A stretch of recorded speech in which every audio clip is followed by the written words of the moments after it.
Il était une fois une adorable petite fille qui habitait un village isolé dans la campagne. On disait d'elle qu'elle était la plus jolie de toutes les petites filles. Sa mère, ainsi que sa mère grand, en étaient folles.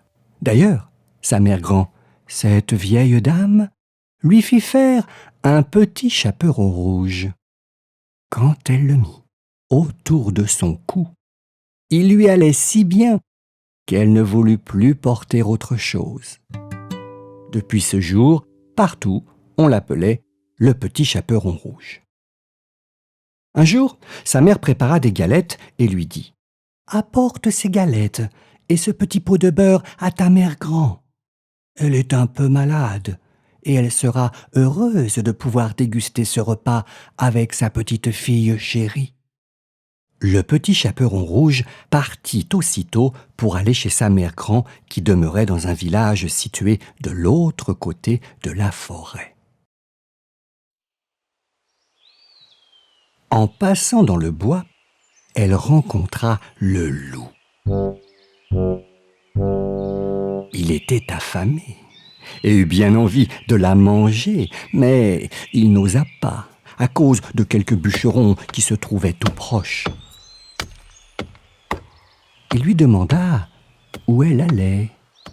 La pauvre enfant, qui ne savait pas à qui elle avait affaire, répondit « Je vais voir ma mère grand et lui porter des galettes avec un petit pot de beurre que maman lui envoie. » « Et où habite ta mère grand ?» demanda le loup. « C'est par-delà le moulin qui se trouve à l'orée de la forêt. C'est la première maison du village, » lui répondit le petit chaperon rouge. « Eh bien, dit le loup, je veux aussi aller la voir. J'ai une idée. J'y vais par ce chemin-ci, et toi par ce chemin-là. Nous verrons qui de nous deux y sera le plus tôt. » Le loup se mit à courir de toute sa force par le chemin qui était le plus court, et la petite fille s'en alla par le chemin le plus long, s'amusant à cueillir des fleurs pour sa mère grand, à manger de délicieuses fraises des bois et à chantonner gaiement à travers la forêt.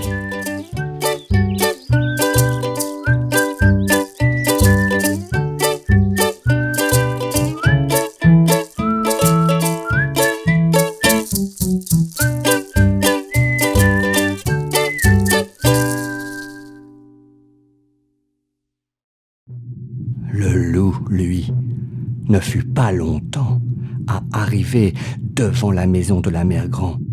Il frappa à la porte. Toc, toc, toc. « Qui est là ?» répondit une voix chevrotante. « C'est le petit chaperon rouge qui vous apporte des galettes et un petit pot de beurre que ma mère vous a cuisiné, » dit le loup en contrefaisant sa voix. La mère grand, qui était dans son lit, car elle était un peu souffrante, lui cria « Tire la chevillette et la bobinette, cher rat. » Le loup tira la chevillette et la porte s'ouvrit. Alors, le loup se jeta sur la vieille femme et la dévora d'un seul coup. Il y avait plus de 3 jours qu'il n'avait mangé. Ensuite, il ferma la porte, alla se coucher dans le lit de la vieille dame et attendit l'arrivée du petit chaperon rouge.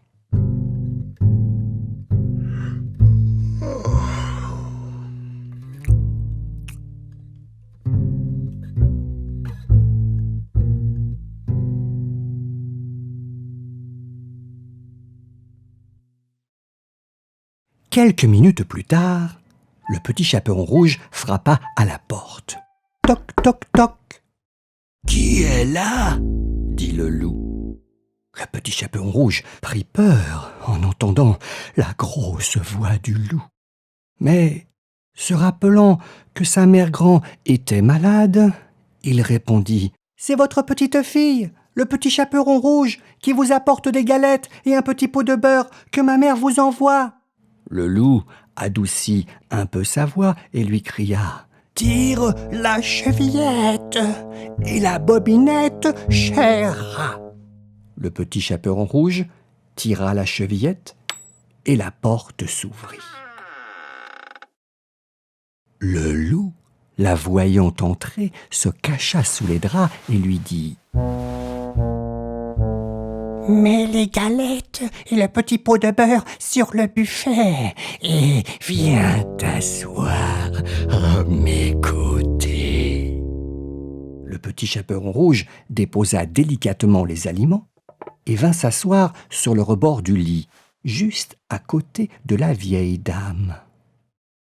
Elle fut un peu étonnée de ne pas très bien reconnaître sa mère Grand, et elle dit « Mère Grand, que vous avez de grandes jambes. »« C'est pour mieux courir, mon enfant. »« Ah, Mère Grand, que vous avez de grands bras. »« C'est pour mieux t'embrasser, mon enfant. »« Ah, Mère Grand, que vous avez de grandes oreilles. »« C'est pour mieux t'écouter, mon enfant. »« Ah, Mère Grand, que vous avez de grands yeux. »« C'est pour mieux te voir, mon enfant. »« Ah, Mère Grand, que vous avez de grandes dents. »« C'est pour mieux